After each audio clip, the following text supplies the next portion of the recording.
Hi friends, this is Venkatesh Devasani. ఈరోజు మనం discuss చేయబోతున్నటువంటి important current affairs టాపిక్లో భాగంగా డిస్కస్ చేయబోతున్న అంశం వచ్చేసి మానవ అభివృద్ధి సూచి 2025 అండి.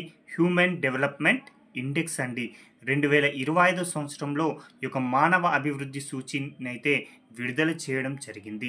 అయితే ఒక మానవ అభివృద్ధి సూచి అనేది 2023 సంవత్సరానికి సంబంధించినటువంటి డేటాని 2025 మే 6వ తేదీన విడుదల చేయడం జరిగింది. కాబట్టి ఈ యొక్క నివేదిక అనేది దేనికి సంబంధించింది లేదా ఏ సంవత్సరానికి సంబంధించింది అంటే 2023 సంవత్సరానికి సంబంధించిందని గుర్తుంచుకోండి. దానిని 2025 సంవత్సరంలో విడుదల చేయడం జరిగింది. అయితే ప్రతి సంవత్సరం కూడా ఈ యొక్క మానవ అభివృద్ధి సూచిని ఎవరు విడుదల చేస్తారు అంటే యునైటెడ్ నేషన్స్ డెవలప్మెంట్ ప్రోగ్రామ్ అండి. ఐక్యరాజ్య సమితి అభివృద్ధి కార్యక్రమం వారు ఈ యొక్క మానవ అభివృద్ధి సూచిని అయితే విడుదల చేయడం జరుగుతుంది. అయితే 2025 మే 6వ తేదీన ఈ యొక్క హెచ్డిఐ రిపోర్ట్ను అయితే విడుదల చేయడం జరిగింది. అయితే ఏ పేరిట ఈ యొక్క నివేదికను విడుదల చేశారు అంటే a matter of choice people and possibilities in the age of AI పేరిట ఈ యొక్క నివేదికనైతే విడుదల చేయడం జరిగింది. ఈ యొక్క ట్యాగ్ లైన్ని గుర్తుంచుకోండి, తప్పనిసరిగా అడగడానికి అవకాశం ఉందండి. చాలా చాలా ఇంపార్టెంట్. ఎప్పుడు విడుదల చేశారంటాడు 2025 మే 6వ తేదీ అని గుర్తుంచుకోండి. హెచ్డిఐని ఎవరు విడుదల చేస్తారు అంటే యుఎన్డిపి అని గుర్తుంచుకుంటే సరిపోతుంది. అయితే ఈ యొక్క మానవ అభివృద్ధి సూచి 2025లో టాప్ 10 దేశాలలో భాగంగా మనం ఒక 5 దేశాలను ఇక్కడ డిస్కస్ చేయబోతున్నామండి. ఎందుకంటే ఈ యొక్క 5 దేశాలని జతపరచాలని అడగడానికి అవకాశం ఉంది. కాబట్టి టాప్ 10లో కేవలం 5 దేశాలు అంటే టాప్ 5 దేశాలను ఇక్కడ డిస్కస్ చేస్తున్నాం. అందులో భాగంగా హెచ్డిఐ రిపోర్ట్లో అంటే మానవ అభివృద్ధి సూచిలో అగ్రస్థానంలో ఉండి అత్యధికంగా మానవ అభివృద్ధి సాధించిన దేశంగా ఐస్లాండ్ అనేటువంటి దేశం ఉందండి. రెండవ స్థానంలో నార్వే ఉంది. అదే రెండవ స్థానంలో స్విట్జర్లాండ్ ఉందండి. ఇక మూడవ స్థానం లేదండి. 4వ స్థానంలో డెన్మార్క్, 5వ స్థానంలో జర్మనీ, అదే 5వ స్థానంలో స్వీడన్ ఉండడం జరిగింది. 1వ స్థానంలో ఉన్నటువంటి ఐస్లాండ్ దేశం యొక్క హెచ్డిఐ విలువను గుర్తుంచుకోండి. చాలా చాలా ఇంపార్టెంట్ అండి. ఈ యొక్క 5 దేశాల యొక్క హెచ్డిఐ విలువను అయితే గుర్తుంచుకోండి. ఒకవైపేమో ఆ యొక్క దేశాలనిచ్చి మరొక వైపేమో ఆ దేశాల యొక్క హెచ్డిఐ విలువలు ఇచ్చి జతపరచండి అని అడగడానికి కూడా అవకాశం ఉంది. కాబట్టి ఇటు చూడండి, మొదటి స్థానంలో ఉన్నటువంటి ఐస్లాండ్ దేశం యొక్క హెచ్డిఐ విలువ వచ్చేసి 0.972 అండి. 0.972 అండి. ఇక రెండవ స్థానంలో ఉన్నటువంటి నార్వే అయిన స్విట్జర్లాండ్ యొక్క హెచ్డిఐ విలువ అనేది 0.970గా ఈ రెండు దేశాలు సాధించాయి. కాబట్టి సంయుక్తంగా ఇవి రెండు దేశాలు రెండవ స్థానంలో నిలవడం జరిగింది. ఇక రెండవ స్థానం అయిపోయిన తర్వాత ఇక 4వ స్థానం అండి. ఈ యొక్క 4వ స్థానాన్ని డెన్మార్క్ దేశం సాధించింది. దీని యొక్క హెచ్డిఐ విలువ 0.962 అండి. ఇక 5వ స్థానంలో జర్మనీ, అదే 5వ స్థానంలో స్వీడన్ ఉందండి. ఎందుకు ఈ రెండు దేశాలు సంయుక్తంగా ఉన్నాయంటే ఈ రెండు దేశాల యొక్క హెచ్డిఐ విలువ అనేది ఒకే విధంగా ఉంది. ఎంత అంటే 0.959 అని గుర్తుంచుకుంటే సరిపోతుందండి. ఈ యొక్క 5 దేశాలను వరుస క్రమంలో గుర్తుంచుకోండి. Iceland, Norway, Switzerland, Denmark, Germany అని గుర్తుంచుకుంటే సరిపోతుంది. అయితే ఇందులో భారత్ ఎన్నవ ర్యాంక్ సాధించింది అంటే మానవాభివృద్ధి సూచి 2025లో మన భారత్ ఎన్నవ ర్యాంక్ సాధించిందని ప్రశ్న అడగడానికి అవకాశం ఉంది. కాబట్టి ఈ యొక్క నివేదిక అనేది 2023 సంవత్సరానికి సంబంధించిన డేటా. కాబట్టి ఈ యొక్క 2023వ సంవత్సరంలో భారత్ వచ్చేసి 130వ స్థానం సాధించిందండి. ఓవరాల్గా ఈ యొక్క నివేదికలో మొత్తంగా 198 దేశాలను తీసుకుంటే ఇందులో భారత్ వచ్చేసి 130వ స్థానంలో నిలవడం జరిగింది. అయితే భారత్ వచ్చేసి ఏ గ్రూప్లో ఉందని అడగడం జరుగుతుందండి. కాబట్టి భారత్ వచ్చేసి మధ్యమ మానవ అభివృద్ధి చెందినటువంటి దేశాల జాబితాలో ఉండడం జరిగింది.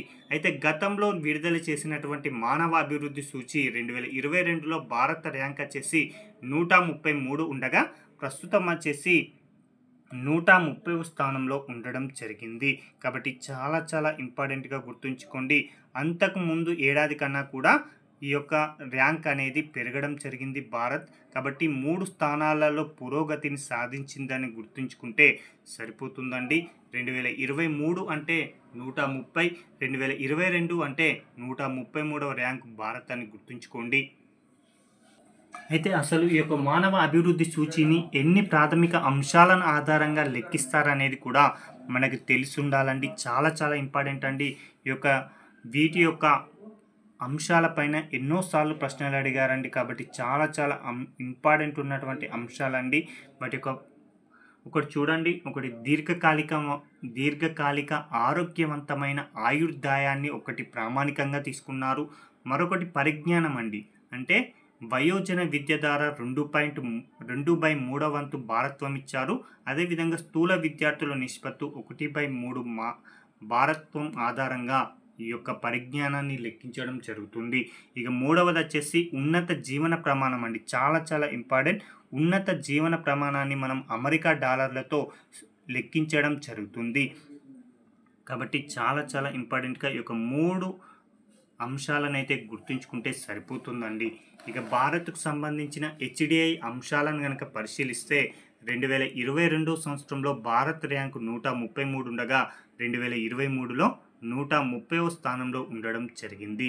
ఇక హెచ్డిఐ విలువ అండి, ఇది తప్పనిసరిగా గుర్తుంచుకోండి.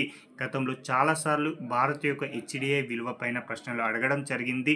2022లో 0.676 ఉండగా 2023లో 0.685గా ఉండడం జరిగింది. కాబట్టి ప్రస్తుత సంవత్సరం ఎంత అంటే 0.685 అండి. గతంలో అయితే 0.676 గుర్తుంచుకోండి. ఇక సగటు విద్యా సంవత్సరాల అంచనా, ఇది చాలా చాలా ఇంపార్టెంట్ అండి. సగటు విద్యా సంవత్సరాల అంచనా 2022లో 12.96 ఉండగా 2023కి వచ్చేసరికి 12.95గా ఉండడం జరిగింది. ఇక సగటు విద్యా సంవత్సరాలు వచ్చేసి 2022లో 6.57 ఉండగా 2023లో 6.88గా ఉండడం జరిగింది. ఇక జాతీయ ఆదాయాన్ని డాలర్లలో పరిశీలిస్తే 2022లో 8,475.68 ఉండగా 2023లో 9,046.76 US డాలర్లుగా ఉండడం జరిగిందండి. ఈ యొక్క బాక్స్ నుంచి కంపల్సరిగా ఒక ప్రశ్న రావడానికి అవకాశం ఉందండి.